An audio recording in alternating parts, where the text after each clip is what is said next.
একটু ভাবেন তো, কাল সকালে উঠে দেখলেন পেট্রোল পাম্পে বিশাল লাইন, ফুয়েলের দাম আকাশচুম্বী, আর লোডশেডিং এর কারণে লাইফ একদম অতিষ্ঠ। শুনতে কোনো হরর মুভির মতো মনে হলেও মিডল ইস্টের ছোট্ট একটা জলপথ স্টেট অফ হরমুজ যদি ব্লক হয়ে যায়, তবে এটাই হতে পারে আমাদের রিয়েলিটি। ইরান ইসরায়েল যুদ্ধ হচ্ছে ওদিকে, কিন্তু সাফার করব আমরা কেন?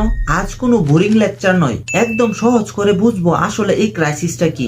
ম্যাপের দিকে তাকালে দেখবেন মিডল ইস্টের সরু একটা রাস্তা দিয়ে বিশ্বের প্রায় 20% তেল আর গ্যাস ট্রান্সপোর্ট হয়। একে বলা হয় হরমুজ প্রণালী। মেইন প্রবলেম হলো আমাদের রান্নার গ্যাস আর সকল কাজের তেলের বড় একটা অংশ আসে ওই রিজিনেবল দেশগুলো থেকে। এখন যদি ওখানে যুদ্ধ লেগে রাস্তাটা বন্ধ হয়ে যায়, তাহলে শিপগুলো আসবে কিভাবে? আমাদের এনার্জি সাপ্লাই চেইনটাই তো পুরো কোলাপস করবে। তখন শুধু ইলেকট্রিসিটি নয়, কলকারখানাও বন্ধ হওয়ার উপক্রম হবে। বিপদটা আসলে কতটা ক্লোজ? অনেকে বলে ভাই যুদ্ধ তো অনেক দূরে, তাহলে আমাদের কি? গ্লোবাল ইকোনমি এখন একটা মাকড়সার জালের মতো। যখন ইন্টারন্যাশনাল মার্কেটে তেলের দাম বাড়বে, সরকারকেও তা অনেক বেশি ডলারে ইম্পোর্ট করতে হবে। এর মানে হলো আমাদের ফরেক্স রিজার্ভ ডলারের উপর প্রচন্ড প্রেসার পড়বে, আর ডলার দামি হওয়া মানে আমাদের লোকাল কারেন্সি বা টাকার মান কমে যাওয়া। চাল ডাল থেকে শুরু করে আপনার হাতের স্মার্টফোন সহ কস্টলি হয়ে যাবে। এটাকে বলে ইম্পোর্টেড ইনফ্লেশন।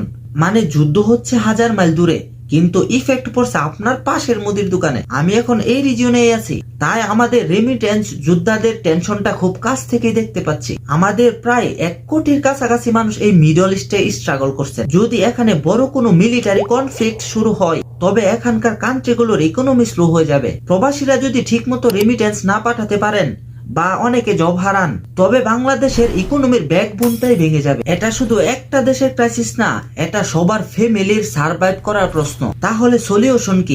আমাদের আসলে নিজেদের পায়ে দাঁড়াতে শিখতে হবে, রিনিউয়েবল এনার্জিতে ইনভেস্ট করা আর ফুয়েলের অ্যালটারনেটিভ খোঁজা এখন সময়ের দাবি। দিন শেষে আমরা সবাই পিস চাই। যুদ্ধ কারোর জন্য ভালো কিছু আনে না। আপনার কি মনে হয় এই সিচুয়েশনে আমাদের সাধারণ মানুষদের প্রিপারেশন কেমন হওয়া উচিত? নিচে কমেন্টে একটু আড্ডা দেওয়া যাক। আমি পার্সোনালি সবার কমেন্ট পড়বো। ভালো লাগলে ভিডিওটা শেয়ার করে আপনার ফ্রেন্ডদেরও অ্যাওয়ার করে দিন। দেখা হবে পরের কোনো ভিডিওতে। আল্লাহ হাফেজ।